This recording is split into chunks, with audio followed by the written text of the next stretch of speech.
Et la rentrée scolaire endeuillée dans le Cantal, une directrice d'école n'a pas survécu au harcèlement qu'elle subissait depuis des années. Oui, Cécile, on espère toujours que c'est la dernière fois et pourtant, l'histoire se répète. En 2025, on meurt encore à cause de l'homophobie. Caroline Grandjean, 42 ans, s'est suicidée ce lundi, jour de la rentrée. Alors, il y a des antécédents, bien sûr.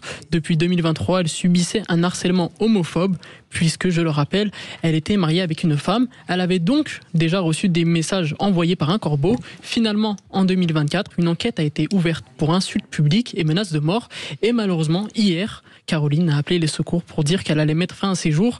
Et quand les gendarmes sont arrivés, il était déjà trop tard. Et puis une mort qui a laissé beaucoup de réactions. Et oui, son entourage parle d'une femme, je cite, broyée par l'institution, par son village et par ses parents d'élèves. Le syndicat des directeurs se dit dévasté. Caroline elle-même écrivait à ses collègues « Lundi sera plus difficile pour moi que pour vous ».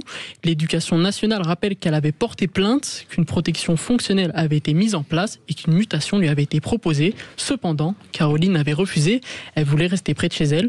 Après cette info, je me suis demandé, questionné même, comment une directrice d'école insultée, harcelée, a-t-elle pu se sentir aussi seule?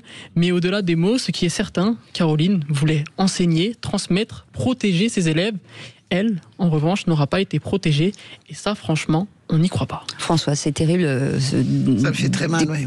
Ça me fait très mal et j'aime beaucoup. Bravo, Maddy, c'est la deuxième en fait. Hein. Ouais. C'était très très bien. C'est vrai, on n'y croit pas.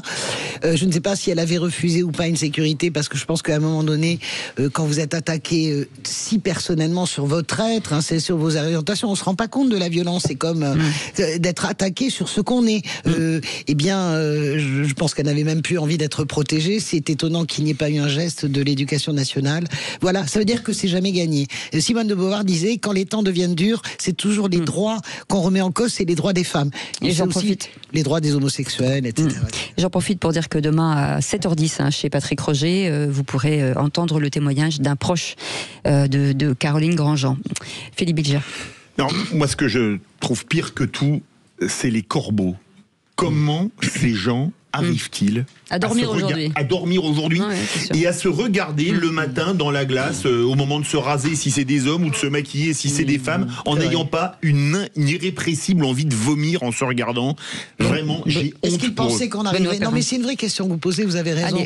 Est-ce que vous pensez qu'ils pensaient qu'on en arriverait là? Qu'elle en arriverait là? Excusez-moi, on est responsable de ces actes. Hein. Il y a un seul antécédent quand même, l'affaire du petit Grégory, les corbeaux. On peut se poser la question effectivement est-ce qu'elle a été soutenue par le rectorat, est-ce qu'elle est soutenue par une municipalité, est-ce qu'elle est soutenue par son entourage, on n'en sait rien. Et la morale de l'histoire, c'est que quand quelqu'un est attaqué et souffre et qu'on est proche de cette personne-là, il faut l'aider. Voilà. Merci beaucoup, merci Majid.